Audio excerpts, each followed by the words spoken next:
I will talk about the CT and the MRI rule in left-sided valvular heart disease.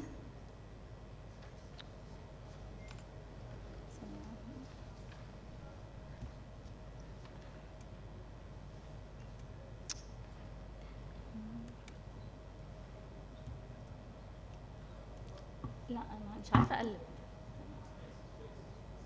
Okay. Valvular heart disease assessment is primarily performed using echocardiography. However, CT and MRI offer non-invasive ways to evaluate the anatomy, function, and complications of this disease. The main role of CT in valvular heart disease, it can provide high-resolution 3D images of the valve anatomy, assessment of calcifications, preoperative coronary assessment, and planning for transcatheter aortic or mitral valve replacement and surrounding anatomy. It should be retrospective because the valve is a dynamic structure. It changes throughout the cardiac cycle. We should have non-contrast scan for calcium quantification and post-processing cine images for leaflet mobility and coaptation. CMR provide unrestricted image planes for valve anatomy and function. It also the gold standard method for assessment of ventricular volumes, function, and mass. It has a role in flow and velocity quantification, and especially in regurgitant lesions quantification, myocardial fibrosis, and visualization of surrounding anatomy. Aortic valve normal anatomy normally performed of 3 cusps. When we assess the valve, we should assess it both systole and diastole for adequate morphology assessment. Bicuspid aortic valve is the most common congenital heart disease. It can be simply classified into bicommissural non-Raphe type and the bicommissural Raphe type and the tricommissural degenerative type, quadricuspid valve, and the unicuspid valve, which can be classified into unicommissural or acommissural valve. Aortic stenosis is the commonest type of valvular heart disease. CT can provide the morphology of the aortic valve, either the anatomy and thickness and mobility of the leaflets and the calcifications, aortic valve area planimetry, and planning of transcatheter aortic valve replacement. Calcification can be assessed by the standard coronary artery calcium score. It is useful in certain cases of aortic stenosis. Score of more than 3,000 indicates severe aortic stenosis in male, and more than 1,600 indicates severe aortic stenosis in female, while less than 1,600 and less than 800 indicate unlikely to be severe aortic stenosis. Anatomical aortic valve area planimetry, it's measured at maximum systolic opening of the valve, typically at 20-25 of the R interval, and we should measure it across the valve tips to avoid overestimation of the valve area. It's also helpful in severity assessment. Less than 1 centimeter square denotes severe aortic stenosis, and when it is more than 1.5 centimeter square denote non-severe aortic stenosis. CT has specific rule in transcatheter aortic valve replacement, especially in specific aortic measurement. It's the gold standard method for annular sizing. And also we measure sinotubular junction, sinus of valsalva diameter and sinotubular junction diameter and ascending aorta, and the coronary ostial height, both right and left, and the sinotubular junction height. We can assess the aortoiliofemoral vasculature for the access route. We should report the minimal diameters of common iliac, external iliac, and common femoral arteries, extent and location of the calcification, and the tortuosity of the vessels. And the access site, we should report the calcium, either anterior or posterior, and the level of femoral bifurcation. Also, we assess the thoracic and abdominal aorta for abnormal kinking, dissections, aneurysms, significant plaque and occlusions. We also assess coronary arteries for significant stenosis and anomalous origin of coronary arteries. Incidental findings as metastatic lesions. An MRI in aortic stenosis also can provide the anatomy and planimetry as in CT through multiple thin slices parallel to the valve.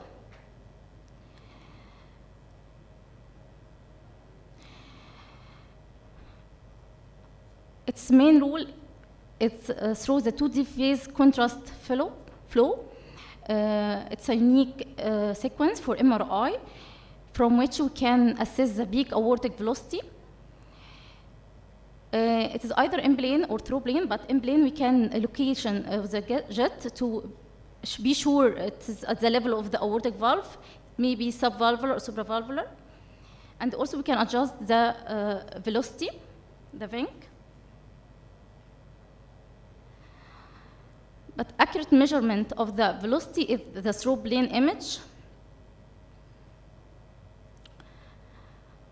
But it is underestimated by the CMR because it's lower temporal resolution than the echo. Severity of the aortic stenosis can be graded through the velocity. Severe aortic stenosis when it is more than 4 meters per second. It also can provide information about the LV remodeling. MRI is a gold standard for LV mass measurement and the measurement of the LV function. Late gadolinium enhancement, specific sequence for MRI for tissue characterization and the identification of the fibrosis. In aortic stenosis, we can find patchy focal mid-wall myocardial fibrosis in up to 1/3 of the patients, especially in patients with significant LV hypertrophy. We can also find subendocardial enhancement. Myocardial T1 mapping, it's a recent technique. It's can characterize diffuse fibrosis, which precedes the replacement fibrosis. And the more increased T1 values denotes greater fibrosis and more severe stenosis. Aortic regurgitation can be either caused by leaflet dysfunction or aortic root dilatation or combination of both. In CT, we can measure the regurgitant orifice area through planimetering the area of aortic cusp malcoaptation during diastole. It is severe if more than 0.3 centimeters square.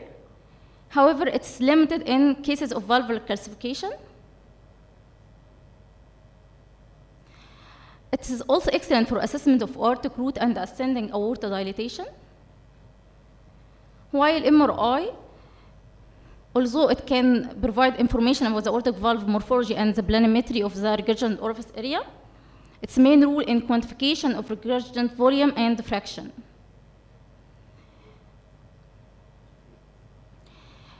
It is accurate and reproducible method.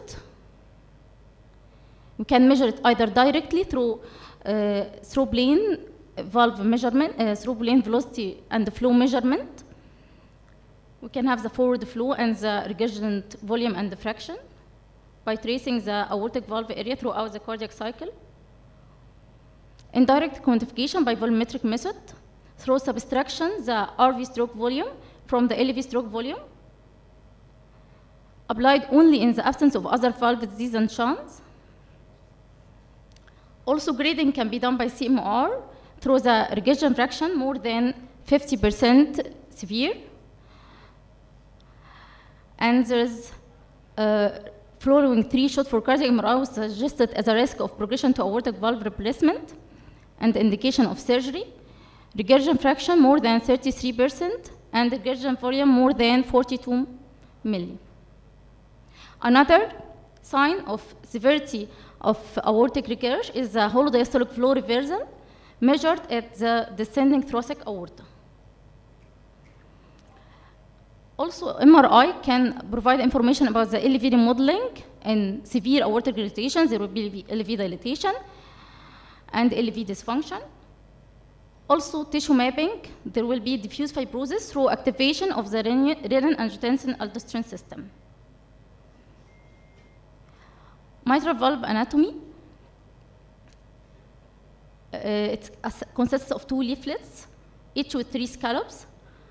Anterior and posterior leaflets. From lateral to medial, we can divide into A1 to A3 and B1 to B3 scallops and 2 commissure, medial and lateral. The subvalvular apparatus can be well visualized by cross-sectional imaging. anterolateral papillary muscle and the posteromedial papillary muscle and the chorda tendineae. Mitral regurgitation can be classified into primary, where there is a pathological abnormality of one of components of the mitral valve apparatus. Most common cause is the mitral valve prolapse, and secondary in the setting of left ventricular remodeling, dilatation, and global original dysfunction. CT mitral regurgitation, through its high spatial resolution, can provide information about the leaflet morphology, and we should assess different levels of the scallops through perpendicular planes to the intercommissural area at the level of A1B1, A2B2, and A3B3. Also, CT can provide information about coronary assessment preoperative and trans mitral valve replacement planning. The role of MRI, the main role of MRI is the quantitative assessment of regurgitation volume and fraction, and also provide late gadolinium enhancement. MRI can be quantified either direct and indirect, but direct quantification in mitral regurg is very difficult because it changes in the position of the mitral valve during the cardiac cycle.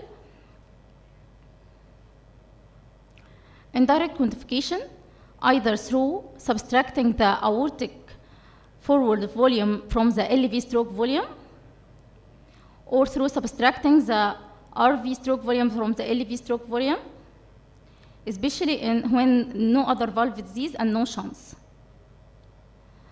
Recent techniques by 4D flow we can measure the mitral regurgitation directly because it enables valve tracking throughout the cardiac cycle. It's more helpful in eccentric and non-laminar flow in any direction.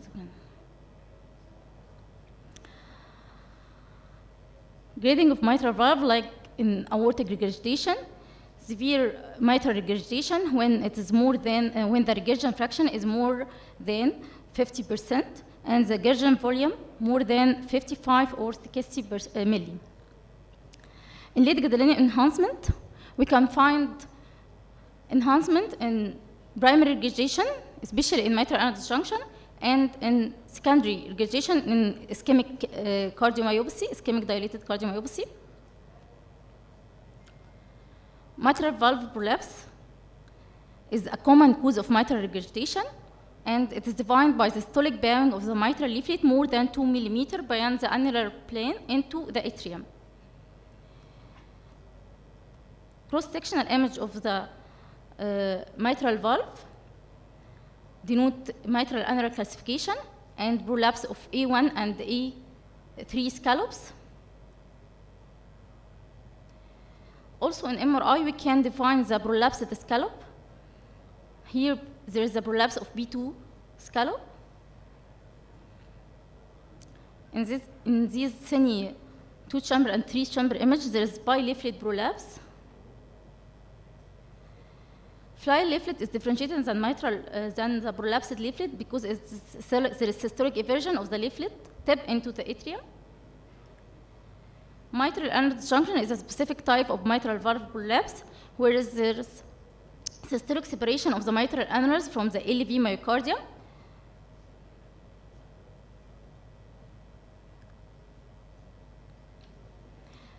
And as we previously